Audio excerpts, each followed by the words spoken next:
সহযোগিতা না করলে ভেনেজুয়েলায় আবারও হামলার হুঁশিয়ারি ট্রাম্পের। হামলা চালিয়ে মাদুরোকে আটক, আন্তর্জাতিক আইনের লঙ্ঘন বললেন মেয়র মামদানি। ইরানে বিক্ষোভ চলছে, নিহতের সংখ্যা বেড়ে 10 জনে দাঁড়ালো।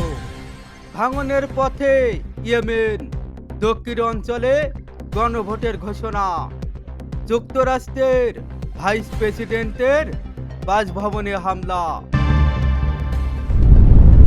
নিউ ইয়র্কের আদালতে হাজির করা হয়েছে মাদুরো ও তার স্ত্রীকে। ভেনেজুয়েলার প্রেসিডেন্ট নিকোলাস মাদুরো এবং তার স্ত্রীকে নিউ ইয়র্ক সিটির একটি আদালতে নেওয়া হয়েছে। আল জাজিরা জানিয়েছে মাদুরো যেখানে বন্দী সেখানে তার ব্যবস্থাপনা নিয়ে সমস্যা রয়েছে। কর্মীর সংখ্যা কম, সহিষ্ণুতা এবং নিয়ন্ত্রণের অভাব নিয়েও সমস্যা রয়েছে। এর আগেই সহযোগিতা না করলে ভেনেজুয়েলায় আবারও হামলার হুঁশিয়ারি ট্রাম্পের।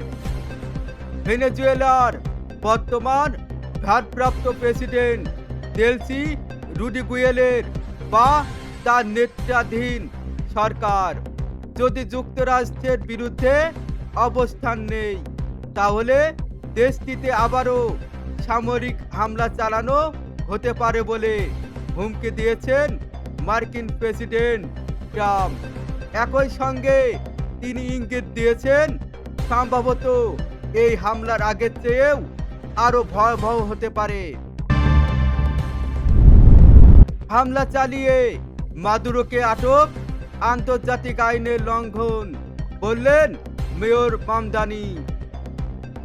ভেনেজুয়েলার মার্কিন বাহিনী হামলা চালিয়ে প্রেসিডেন্ট নিকোলো মাদুরোকে আটক করার ঘটনাকে আন্তর্জাতিক আইনের সুস্পষ্ট লঙ্ঘন বলে মন্তব্য করেছেন নিউ ইয়র্কের মেয়র জোহান মামদানি। তিনি এই হামলাকে আন্তর্জাতিক আইনের লঙ্ঘন বলে উল্লেখ করেছেন। ইরানে বিক্ষোভ চলছে, নিহতের সংখ্যা বেড়ে 10 জনে দাঁড়ালো। ইরানে দুর্বল অর্থনীতির কারণে চলমান বিক্ষোভে আরো 2 জন নিহত হয়েছে। কর্তৃপক্ষ জানিয়েছে বিক্ষোভ থামার কোনো লক্ষণ দেখা যাচ্ছে না, তবে মৃত্যুর সংখ্যা কমপক্ষে 10 জন দাঁড়িয়েছে। এবার ভাঙনের পথে ইয়েমেন, দক্ষিণ অঞ্চলে গণভোটের ঘোষণা। ইয়েমেন থেকে বিচ্ছিন্ন হয়ে স্বাধীন রাষ্ট্র গঠনে আগামী 2 বছরের মধ্যেই গণভোটের আয়োজনের ঘোষণা দিয়েছেন দক্ষিণ অঞ্চলীয় বিচ্ছিন্নবাদী গোষ্ঠী সাউদার্ন ট্রানজিশনাল কাউন্সিল।